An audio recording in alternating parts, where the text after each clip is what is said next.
Quay chân nữa mới thấy. Quay chân nữa chứ. À quay nữa.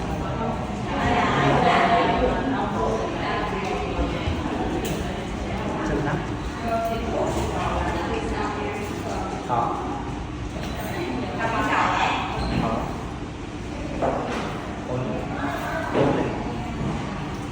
Bám.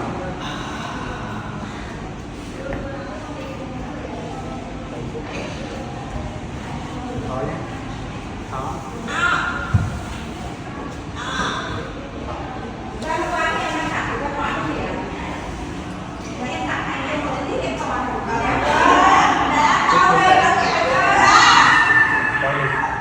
Cố lên.